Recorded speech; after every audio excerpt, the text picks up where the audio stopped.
अमूमन अपने हार्ट के 4 चैम्बर होते हैं, इस तरह से चैम्बर होते हैं 4। तो एक चैम्बर से दूसरे चैम्बर में ब्लड जाता है तो वहाँ एक वाल होता है जो ऐसे खुलता रहता है, बंद होता है। अगर ये वाल खुलना बंद हो जाता है, चिपक जाता है या कई बार इसमें लीकेज हो जाता है तो इस वाल को बदलना पड़ता है। तो आजकल जैसे मिट्रल वाल, एओर्टिक वाल, इनमें विभिन्न परिस्थितियों के हिसाब से कई बार तो एंजियोग्राफी की तरह ही आजकल वाल को गुब्बारे से चौड़ा कर दिया या कोई वाल रिप्लेस कर दिया, तो उसे हम बिना किसी चीर फाड़ के इलाज करते हैं। इसके अलावा कुछ मरीजों को छाती में स्टर्नम को काट के उनका मिट्रल वाल रिप्लेसमेंट बड़ी सर्जरी की आवश्यकता भी पड़ती है। इसके अलावा कई लोगों को वाल और हार्ट के ब्लॉकेज सेम ही लगते हैं, तो वाल हार्ट के अंदर होते हैं, जबकि जो स्टंट लगते हैं ये सब हार्ट के ऊपर की झिल्लियों में जो ब्लड सप्लाई वाली लाइन होती है ना, अलग जो छोटे छोटे ट्यूब होते हैं, उनमें ब्लॉकेज में स्टंट लगते हैं।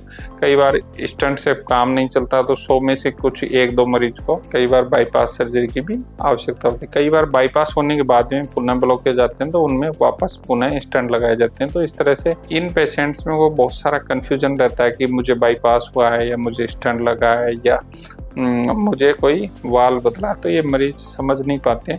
तो जिन लोगों को वाल बदलता है उनको लाइफ लॉन्ग खून पतले की अलग तरह की दवाई खानी पड़ती है, जिसे एंटीकोगुलेंट्स बोलते हैं, जैसे एसिट्रोम, या उसके अलावा कई बार कुछ पेशेंट से आईएनआर उनका अगर कंट्रोल नहीं होता तो उसके साथ एस्पिरिन भी देते हैं। तो ये सब हॉस्पिटल में डॉक्टर डिसाइड करते हैं कि किस मरीज को क्या दवाई देनी है। अमूमन लोग क्या करते हैं, अपनी मर्जी से इस तरह की दवाइयाँ लेते रहते हैं, लंबे समय तक लेते रहते हैं, फिर बीच में आईएनआर चेक नहीं कराते तो खून ज़्यादा पतला हो जाता है, कई बार हाथ में सूजन आते हैं, कई बार फेफड़े में ब्लड इकट्ठा होता है, कई बार ब्रेन हेमरेज हो जाता है, तो इस तरह की नुकसान भुगतने पड़ते हैं। तो ऐसे मरीजों को हमेशा महीने में एक बार आईएनआर टेस्ट जरूर कराना चाहिए और आईएनआर के बेसिस पे ही अपनी दवाई लेनी चाहिए।